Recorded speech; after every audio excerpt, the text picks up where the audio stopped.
Амрын гэрээ нэвтрүүлгийн зочны ярилцлагын цагаар Баянзүрх дүүргийн цагдаагийн 2 дугаар хэлтсийн дарга цагдаагийн хоорондоо дамжин нэмийг оролцож байна. Танд энэ өдрийн мэндийг хүргэе. За баярлалаа. Тэгэхээр хоёулаа яриагаа Баянзүрх дүүргийн нутаг дэвсгэр буюу танай харьяанд байдаг 10-уудын нөхцөл байдал, гэмтэргийн нөхцөл байдал ер нь өнгөрсөн онд бол энэ он гар сар ямар вэ гэдгээс эхлэх үү? За баярлалаа.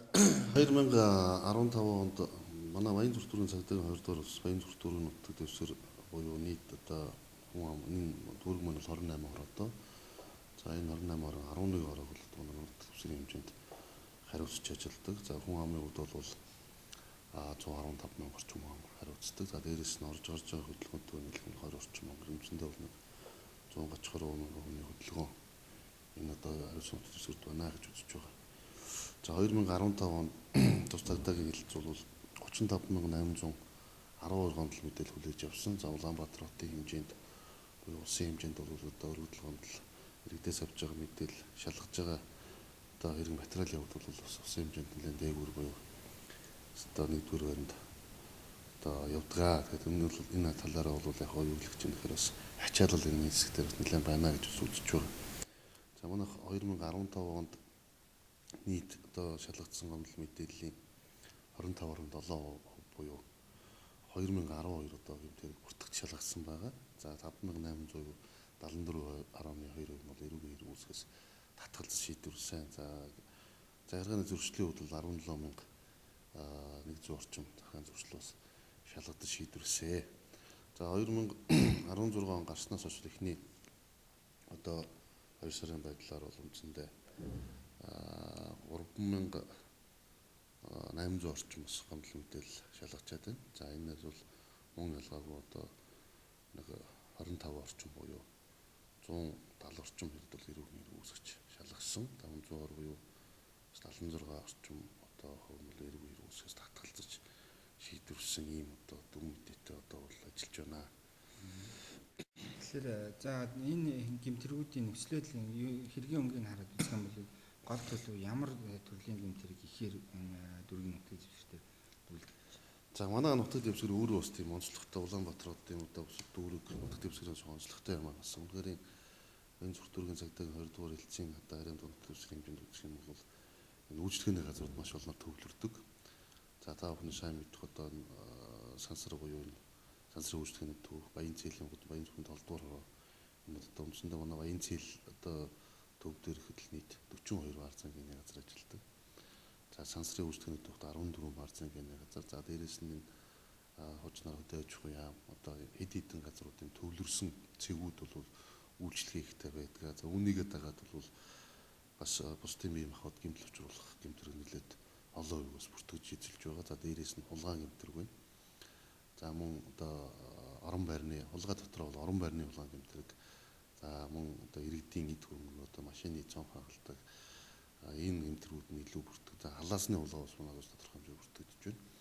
За дээрээс нь бол энэ дээрмийн гэмтэрэг, дээрэн булаалтын гэмтэрэг бол бас эдгээр гэмтэргүүд олон хувь бол эзэлж шалгадаг.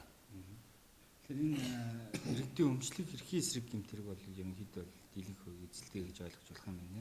Тэр энэ төрлийн гэмтэргийн илрүүлтийн хэмжээ ер нь хэрвээ энэ гэмтэрэгтэй тэмцэх тасан зогсоог чиглэлээр цагдаагийн хэлцээс ямар арга хэмжээнүүдийг авч хэрэгжүүлж явагдаж байна? За 2015 онд одоо 14-өөс 15, 15-аас 16 төлөвөд харьцуулсан судалгаа юмд хийдгээ. За бас тодорхой энэ өнгөрч байгаа жилүүд бол гэмтэргийн илрүүлэлт 0.3-аас 0.5% илрүүлэлтүүд бол өсөж байгаа. За илрүүлэлтүүд өсмөнүүдөө тодорхой хэмжээгээр цагдаагийн байгууллага зохион байгуулж байгаа ажилтаа бол уялдаа холбоотой болгож үзэж байгаа. За иргэд рүү чиглэсэн одоо хулгайн гэмт ялангуяа хулгайн гэмтэргээс урьдчилан сэргийлэх чиглэлээр бол нэлээд их ажлуудыг зохион байгуулж байна. За хулгайн гэмтэрэг дээр ерөөс нэг юм харагдаж байна л да. За иргэд бол бас бид энэ гадны халдлагт өртгөөс иргэд өөрсдөө урьдчилан сэргийлэх хамгаалах ажил бас иргэдтэй хамт зохион байгуулах олон чиглэлээр үйл ажиллагаа төлөвлөн зохион байгуулж байна. Гэхдээ иргэд өөрсдөө энэ асуудал дээр бас одоо тусгайлан гэдэг юм уу тухайлан анхаарч цаа үзэхгүй байна. Жишээлбэл манай одоо байшингийн оролцоолууд дээр байдаг газар машины цонх хулгайлдаг, цонх хагалдаг. За энэ дээр ямар юм харагдаж байна гэхээр иргэд машинда үнэтэй эд зүйл одоо өөрсдөө хэрэглээний эд зүйлээ орхиж одоо гэртээ ордог. За энэ харгуур нь бол хулгайн гэмтэрэг үлдэгдэд машины цонх хагалж одоо гар утас, ноутбук, одоо өмнө хэрэглээний бас тодорхой хэмжээний одоо үн агуулсан одоо ийм зүйлүүдийг бас нэлээд авалдагдж байна. За гэр хороололд бол орон байрны хулгай. За орон байрны хулгай дотроо бол ялангуяа телевизэр одоо ихэр алдагддаг. Тэгээ бид нар энэ асуудлуудтай холбогдуулаад нэлээдгүй олон ажлыг 2015 он. За эндээс орон байрны хулгайтай холбогдуулаад Улаанбаатар хотын хэмжээнд одоо хөршийн хяналтах одоо хөтөлбөр хэрэгжиж байгаа. Нийслэлийн иргэдийн хурлаас баталж хэрэгжүүлж байгаа хөтөлбөрийн хүрээнд манай нутаг дэвсгэр дээр нийт 88 цөөх ажилдаг. Сууц өмчтөний холбоо. За энд бол нийт 214 байр 50 мянган орчим хүн одоо байранд амьдарч байгаа үзсэн судалгаа гарсан.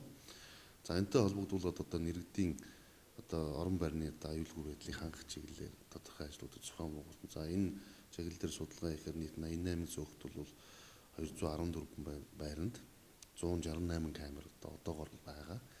За дээрээс нь манай байгууллага өөрөө бол дүүргийн одоо удирдлагууд 2014 оны эцэст одоо төсөл боловсруулад манай баян зүрх дүүрэн төсвөр дээр нийт тэрбум 200 сая төгрөгийн 9 цэвэр хөрөнгө оруулалтаар камерын хяналтаа өгсөн. За үүний 50 орчим хувь буюу нийт одоо 80 гаруй камераас 45 камерын манад тавигдсан. За энэ бол 600 орчим сая төгрөг манад тавигдчихвол ажиллагаа зохион байгуулж байгаа.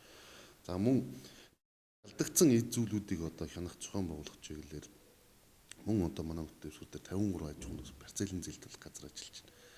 За барьцаалын зээлдвэл 54 аж ахуйн нэгжийн суух бусад бүх одоо нүүл ажиллагаа эрхэлж байгаа аж ахуйн нэгжийн захирал одоо эзэдтэй бид хүн уулзалт зохион байгуулсан 2015 онд. За энэ чиглэлээр үс тодорхой хэмжээний мэдээлэл солилцох, гэмт хэрэгтээс урьдчилан сэргийлэх хамтран одоо ажиллах чиглэлээр тодорхой гэрээ одоо санамж жүжигүүд зохион байгуулж ажиллаж байгаа. Тэгэхээр энэ дээр ерөөсөө нэг юм байна.